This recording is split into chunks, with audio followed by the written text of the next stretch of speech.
अस्सलाम वालेकुम मेरी प्यारी प्यारी बहनों, कैसी हैं आप लोग। उम्मीद करती हूँ बिल्कुल ठीक ठाक होंगी। Welcome to Chashmish vlogs. दिन के तकरीबन 2 बज चुके हैं और बच्चे खेल कूद में मशगूल थे, तो मैंने सोचा सारे घर के काम कर लेती हूँ। सो मैंने किचन साफ़ कर लिया है, घर बिल्कुल चमका लिया है। तो इनके कपड़े प्रेस करके रखे थे। ये 2 ड्रेस मैंने लिए थे बम्बल बी से 50% ऑफ पे। तो मैंने सोचा अब इनको नई करवा लेते हैं। नई करवा के जी देखें कितनी अच्छी बच्चियाँ बन चुकी हैं, साफ़ सुथरी। नूर फातिमा ने आज इतनी ज़िद लगाई, कहती है मैंने भी पोनी पहननी है। बाल उसके है नहीं, छोटे छोटे उसके बाल हैं। तो मैंने फिर वो सिग्नल खींचने वाला एंटीना नहीं होता छोटा सा, तो बस मैंने जो छोटी सी उसकी पोनी फिर उसको पहना दी है। नूर फातिमा माशाल्लाह माशाल्लाह अल्लाह ताला की फजलो करम से और आप लोगों की दुआओं से बहुत हद तक जो है वो बेहतर है। सब्र वाली तो इतनी है ना, सारा दिन मुझे 1% भी फील नहीं होने देती कि जी वो बीमार है। लेकिन जैसे ही रात होती है तकलीफ़ तो फिर तकलीफ़ होती है ना। तकलीफ़ में तो बड़े नहीं मानिए, तो फिर मासूम सी बच्ची है, तो फिर तलखी हो रही होती है, ना खुद सोती है ना मुझे सोने देती है। तो गोदी में लेके इसे बैठी रहती हूँ और फिर आती है मुझे मेरी अपनी माँ याद, कि देखो उन्होंने भी मुझे ऐसे ही पाला होगा। बस माएँ क्या चीज़ हैं जी। लेकिन ख़ैर अब जो है वो आयत फ़ातिमा और नूर फातिमा को मैंने दिया फीडर। कह रही थी मैंने भी साथ ही सोना है, आयत फ़ातिमा कह रही थी। तो झली की एक साइड पे, चारपाई की एक साइड पे जो है वो नूर फातिमा को लिटाया और एक साइड पे आयत फ़ातिमा को लिटाया। दरमियान में बैठ के ना बिल्कुल जैसे जहाज़ की तरह हाथ फैला के एक साइड से इसको झूले दिए, एक साइड से इसको झूले दिए। खैर 3 बज चुके थे और इतना मेरा बुरा हाल था क्योंकि मैंने नाश्ता नहीं किया था। भूख इतनी ज़्यादा लगी हुई थी, हाथ पाँव मेरे कांप रहे थे। मैं ना मतलब थोड़ी ज़्यादा देर भूखी रह लूँ ना तो मेरे हाथ पाँव कांपने शुरू हो जाते हैं, पता नहीं क्यों। हालांकि मुझे डायबिटीज़ वगैरह कुछ भी नहीं है। खैर मैंने अपने लिए बनाया नाश्ता, वो देसी घी का पराठा, साथ मैंने बनाई कार्डमम टी और रात का बचा हुआ सालन था। अच्छा, कुछ लोग जो होते हैं ना वो ये चाय रस और बिस्किट और टोस्ट और ये इस तरह की चीज़ें खा लेते हैं। यकीन करें मुझसे तो नहीं खा होती। मैं एक देसी सी बंदी हूँ। जब तक मैंने पराठा और साथ में चाय और साथ में जनाब वो रात का बचा हुआ सालन, अगर अचार है तो क्या ही बात है। तो मैंने जब तक ये नाश्ता नहीं ना कर लेना होता, मुझे ऐसे लगता है मैंने कुछ खाया ही नहीं है। खैर अपना अपना हिसाब किताब होता है। तो जी बच्चों के कपड़े धोने वाले हुए थे, तो मैंने सोचा कि साथ साथ में आपको हायर की जो ऑटोमेटिक मशीन है ना उसका आपको रिव्यू दे देती हूँ छोटा सा। तो इसलिए मैंने कहा धोने तो है ही, साथ साथ वीडियो भी रिकॉर्ड कर लूँगी। बीमार है ना नूर फातिमा, तो इस वजह से अभी बाहर निकल के कोई कंटेंट नहीं मिल रहा, या कुछ मैं रेसिपी नहीं ट्राई करी, या मैं आपको किसी और चीज़ का रिव्यू नहीं दे रही। तो मैंने सोचा आपको ऑटोमेटिक मशीन का रिव्यू दे देती हूँ। क्या ख्याल है? ताकि जो लोग सोच रहे हैं कि ऑटोमेटिक मशीन ले लें, उनको ख़रीदनी चाहिए या नहीं चाहिए, या वो किस तरह से काम करती है, फ़ायदेमंद है भी कि बस पैसे का ज़िया है, तो मैं आपको अपना एक्सपीरियंस शेयर करूंगी। तो इसलिए ना आज मैं आपको दे रही हूँ हायर की ऑटोमेटिक मशीन का प्रॉपर रिव्यू और इस्तेमाल कैसे करते हैं वो भी बताऊँगी। तो ऑटोमेटिक मशीन लिए हुए मुझे मेरा ख्याल है 1 या 1.5 महीना हुआ है। इससे पहले मैं जो वॉशिंग मशीन है वो अलग से और जो ड्रायर अलग से होती ना वो इस्तेमाल करती थी। दरअसल मैं हूँ ज़रा देसी सी बंदी, और कोई भी मैंने काम करना होता है ना उसमें प्रॉपर इन्वॉल्व होकर करना होता है। इवन मैं कुकिंग कर रही हूँ ना तो मैंने ऊपर सर पे खड़े ही रहना। कुछ लोग कुकिंग कर रहे होते हैं साथ साथ 100 और काम कर लेते हैं, लेकिन मैं ऐसे नहीं कर सकती। मैं इतनी ज़्यादा वहमी हूँ कि मुझे लगता है कि लगता था, अब तो नहीं लगता था, कि जो ऑटोमेटिक मशीन है ना वो साफ़ ही नहीं करती। क्योंकि मैंने मशीन में धोने के बाद भी ना जो कफ़ और कॉलर होते हैं उनको साबुन लगा के ज़रा अच्छे से वो ब्रश वगैरह मार के मैंने धोने होते हैं। और बच्चों के कपड़े आपको पता है जल्दी निखरते नहीं हैं, उसको भी मैंने साबुन लगा के और दोबारा मैंने ना ब्रश मार के धोना होता है। तो इसलिए मेरा वहम था कि इसी तरह साफ़ नहीं होते। फिर बहुत सारे लोगों ने मुझे कहा कि जी सर्फ बहुत ज़्यादा इस्तेमाल करती है और जी पानी बहुत ज़्यादा इस्तेमाल करती है, बिजली का बहुत ज़्यादा ज़िया है। तो फिर ये सारी जो है वो कन्फ्यूजन मेरी अल्लाह का शुक्र है वो अब दूर हो चुकी हैं। तो ये मैं 200 की स्पीड से सब्ज़ी वगैरह बना रही थी। मैंने कहा ऐसे करती हूँ स्पीड बस मार के ना सब्ज़ी सारी बना लेती हूँ। आज मैंने बनाने थे आलू और बैंगन। बैंगन को आपकी ज़ुबान में क्या कहते हैं आप मुझे बताइएगा। वैसे मैं पंजाबी हूँ, तो ये बेटा मुझे नहीं पता किसका है। अच्छा जी, तो मैं पंजाबी हूँ ना, तो इस वजह से मैं इसको, हम लोग तो कहते हैं बताऊँ। हाँ जी मैं पंजाबी हूँ। हाँ जी मैं पंजाबी हूँ। मेरी बेटी मुझे बार बार पूछ रही है कि तुसी पंजाबी हो। एक्चुअली ना वो उसने एक क्लिप देखा है, वीडियो क्लिप, जिसमें ना वो कहती है कि तुसी पंजाबी हो। लड़का पूछ रहा होता है लड़की से, तो लड़की बार बार कह रही होती है नहीं नहीं। फिर वो कहती है कि ना जो मैं तुमने एक बारी कहा मैं पंजाबी नहीं है तो वारी वारी क्यों पूछे जा रहे हैं, हूँ दोबारा पूछा तो मैं तेरा मुँह भन देंगी। अच्छा जी, तो हम आगे हैं हायर की ऑटोमेटिक मशीन के पास। तो बेसिकली इसका जो है वो डिस्प्ले है, डिस्प्ले पैनल इसका पहले आप देख लें। ये ऑटो रीस्टार्ट मशीन है, ठीक है। ऑटो रीस्टार्ट का मतलब होता है कि एक दफ़ा आपने इसमें सरफ़ और कपड़े डाल दिए हैं, इसने ख़ुद ही कपड़ों का तयन करके और जो है पानी ले लेना है और इसको धोती रहना है, ठीक है।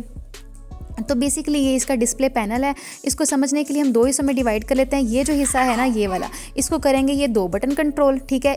और ये जो हिस्सा है ना सारा, इसको करेंगे ये वाले 2 बटन कंट्रोल, ठीक है। यहाँ पे ना टच सिस्टम नहीं है, बेसिकली ये 2 बटन ही जो है वो सारे इसको कंट्रोल करते हैं, ठीक है जी। तो पहले हम मतलब ये सारा डिस्प्ले है, इसकी लीड उठाते हैं। तो अंदर से कुछ इसका जो टब है ना वो इस तरह से है, ठीक है। और ये जो साइड पे ये बनी हुई है ना, इसके अंदर जाली है। जितनी भी बुर होती है या जितनी भी बुर होती है या जितना भी गंद मला होती है ना, वो सारा इसमें इकट्ठा हो जाता है। ये जो है ना, इसको खोलने ये सरफ इसमें डालते हैं और इस साइड में डालते हैं, क्या होता है वो सॉफ्टनर नहीं होता, फैब्रिक सॉफ्टनर, वो, ठीक है। तो इसलिए यहाँ पे सरफ डलेगी और यहाँ पे डलेगा फैब्रिक सॉफ्टनर, वो मिल जाता है, ठीक है जी। तो ये सारा इसका पहले तो डिस्प्ले है, ठीक है। अब जैसे ही पावर का बटन प्रेस करते हैं तो ये होती है नॉर्मल पे, ठीक है। और इस सारे को कंट्रोल करता है ये वाला बटन, ठीक है, जैसे मैंने आपको बताया था। अब एक दफ़ा और प्रेस करेंगे तो हैवी पे आ जाएगा, फिर स्टैंडर्ड पे आ जाएगा, क्विक पे आ जाएगा, फिर दोबारा प्रेस करेंगे ना तो ये सॉक पे आएगा, फिर वो बाटिक पे, और फिर डेलिकेट और सिल्क वगैरह पे, ठीक है। तो एक ही बटन जो दोनों लाइनों को कंट्रोल करता है, सही। फिर साथ ही ये स्पिन का बटन है, इससे भी आप कम या ज़्यादा कर सकते हैं, 4 मिनट, 5 मिनट या 6-7 मिनट, जितना भी आप स्पिन करना चाहते हैं। और ये वाला बटन है वो रिंस का है, यानी जो जिससे कपड़े हमने थारते हैं ना वॉश, वो वाले।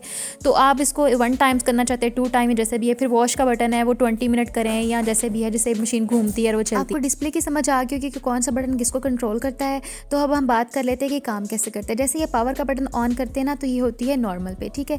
आर्टिफिशियल इंटेलिजेंस की मदद से इन्होंने खुद ही सारा कुछ सेट किया हुआ है कि किस तरह के कपड़ों को कितना टाइम लगेगा, ठीक है। तो जैसे आप पावर का बटन ऑन करते हैं तो ये होता है नॉर्मल पे, ठीक है। तो नॉर्मल पे कितना टाइम लेगा, टोटल 55 मिनट्स। तो स्पिन ये करेगा 6 मिनट, ठीक है। और रिंस करेगा 2 टाइम्स, और 15 मिनट जो है ना वॉश को लेगा। तो नॉर्मल में वो कपड़े होते हैं जो डेली वेयर के होते हैं, ठीक है। फिर उसके बाद जब बटन प्रेस करते हैं तो वो आ जाता है हैवी पे। हैवी पे वो कपड़े होते हैं जैसे कंबल हो गए, बच्चों की जर्सियाँ वगैरह हो गई। तो उस हिसाब से उन्होंने स्पिन, रिंस और वॉश का टाइम सेट किया हुआ है। ऐसे ही स्टैंडर्ड का टाइम भी उन्होंने सेट किया हुआ है, कितने मिनट स्पिन होगा, कितने मिनट जो है वो रिंस होगा, और कितने टाइम वो वॉश होगा, ठीक है। जिस तरह के कपड़े हैं ना, अगर आपके हैवी हैं, नॉर्मल हैं, स्टैंडर्ड हैं, सिल्क हैं, उसी हिसाब से आपने बटन प्रेस करते रहना प्रोग्राम का, और वो नीचे आता जाएगा। और जितना जितना टाइम होगा ना वो आपको आगे आगे बताता रहेगा, ठीक है। आपने फिर आगे से इसको कुछ नहीं छेड़ना। लेकिन फिर भी अगर आपकी तसल्ली नहीं है तो आप उसको कम या ज़्यादा कर सकते हैं। सोक में उस तरह के कपड़े आते हैं जो रात को अगर आप भिगो के रख लेते हैं, ज़्यादा गंदे होते हैं ना, तो उसका 83 टाइम है, सही। तो इसी तरह ये सारे जो है ना वो होंगे, ठीक। अब मेरे पास जो कपड़े हैं वो है हैवी, ठीक है। बच्चों की मैंने जर्सियाँ धोनी हैं, और उनके आपको पता है सर्दियों के कपड़े गर्म होते हैं, तो इसमें डालेंगे हम सरफ़। मेरे पास वो नहीं है, क्या नाम होता है उसका, सॉफ्टनर, वो नहीं है, तो इसलिए मैंने ये सारे कपड़े इसमें डाल दिए। अब हम इसको करेंगे वॉश, ठीक है। अभी मैं इसको बंद कर दिया, सरफ़ भी डाल दिया। अब ये देखें जी, अब मैंने प्रोग्राम का बटन ऑन किया तो ये आया नॉर्मल पे। तो अब मैंने नॉर्मल कपड़े तो नहीं ना धोने, इसलिए मैंने एक दफ़ा प्रेस किया तो वो हैवी पे आ गया। तो हैवी पे उन्होंने ये सारा टाइम सेट किया हुआ है कि वो 7 मिनट स्पिन करेगा, 3 टाइम्स रिंस करेगा, और 20 मिनट्स वो वॉश करेगा। टोटल लेगा 81 मिनट्स। अब 81 मिनट के से आपने टेंशन ही ले लेनी कि हाय जी ये तो 81 मिनट तो ये कपड़े धोती रहेगी, तो फिर मैं क्या करूँगी। एक्चुअली मेरे साथ भी ऐसे ही हुआ था जब मैंने पहली दफ़ा कपड़े धोए ना, क्योंकि जब मैं कपड़े धोती थी ना तो सारी बातें प्रॉपर इंगेज होती थी। तो जब मैंने इसमें पहली दफ़ा धोए ना, तो भाई मैं तो इतनी टेंशन में कि हाय इतना टाइम ले लिया, अब मैं क्या करूँगी। इससे तो अच्छा था नवी में मुसीबत पाल ली, इससे अच्छा था मैं दूसरी मशीन में धो लेती। लेकिन मेरी प्यारी बहनों, इसका यही तो फ़ायदा है। सर्दियाँ हैं, गर्मियाँ हैं, आपने बस इसमें डाले कपड़े और अपने 100 काम कर लें। जैसे अभी मैंने कपड़े डाले हैं, ठीक है। मैंने अब सब्ज़ी वगैरह बनाई हुई थी, मैंने साथ ही इसको हांडी चूल्हे पर चढ़ा दी। मैं कोई भी काम करूँ मुझे कोई टेंशन नहीं है, खुद ही वो मतलब अपने हिसाब से वो पानी लेगी, जितनी मर्ज़ी, जितना टाइम उसने टाइमर सेट किया हुआ है ना, वो खुद ही उसके हिसाब से ना वो चलती रहेगी, ठीक है। साथ ही मैंने बच्चों के लिए बना ली चिप्स, क्योंकि मेरे बच्चे ना ये फ्राइज़ बड़े शौक से खाते हैं, तो फिर बंदा घर में साफ़ सुथरी बना के दे, ठीक है जी। तो आपने परेशान नहीं होना, वो खुद ही सारा धो धला के और जो है वो फारिग कर देगी। वो फिर वो क्या होता है, बेल बजा देगी कि भाई मैं कपड़े मैंने धो दिए, आके जो है वो फैला लो, ठीक है। तो मेरे बच्चे बड़े खुश हो रहे थे ये देख के। तो हंडिया भी मेरी साथ साथ बन रही थी, ये देखें जी। कुछ लोगों को बैंगन बिल्कुल नहीं पसंद होते, लेकिन मैं सारे कुछ ही खा मेरा सारा कुछ ही खा लेती हूँ। जितना भी कोई सब्जियाँ वगैरह होती हैं मैं नाक बू नहीं चढ़ाती, ठीक है। आज फ्राइडे था, मैंने कहा चलो आज मैं भी ना नू लेंदी हाँ। तो फिर मैं कपड़े वगैरह प्रेस कर रही थी। तो इंशाल्लाह ना मैं आपको ड्रेस डिज़ाइनिंग पे भी वीडियो दिखाऊंगी। अभी मैंने कपड़े लिए नहीं हैं सर्दियों के, लेके ना तो उसमें हल्की फुल्की डिज़ाइनिंग करके तो वो भी मैं आप लोगों से शेयर करूँगी। कपड़े मैंने इस्त्री कर लिए थे। ये ड्रेस मैंने आपको वैसे पहले दिखाया हुआ है ना, जिसमें वो PR पैकेज शो किया था। अगर आपको वो वीडियो अगर आपने देखी है तो अच्छी बात है, नहीं देखी तो मैं लिंक डिस्क्रिप्शन बॉक्स में दे दूँगी, आप देख लीजिएगा, ठीक है। अब ये देखिए सारे काम भी मैंने कर लिए हैं। अब उसने ना मशीनें खुद ही कपड़े धो के ना अब वो कर रही है स्पिन करके ना उसको हमने फैला देना है, सिंपल सी बात है, ठीक है। ये सारा काम है जी इसका। तो मुझे उम्मीद है कि आपको वीडियो बहुत अच्छी लगी होगी। बलून लगाए हुए थे बच्चों की वजह से, मुझे लगता है कि आपको वीडियो बहुत अच्छी लगी। अगर वीडियो अच्छी लगी है तो लाइक ज़रूर कीजिएगा, अपनी फ्रेंड्स एंड फैमिली के साथ शेयर भी कीजिएगा, और अगर सब्सक्राइब नहीं किया तो काइंडली सब्सक्राइब भी कर दें, ठीक है जी। अपना बहुत सारा ख्याल रखिएगा, दुआ में याद रखिएगा। अल्लाह हाफिज़।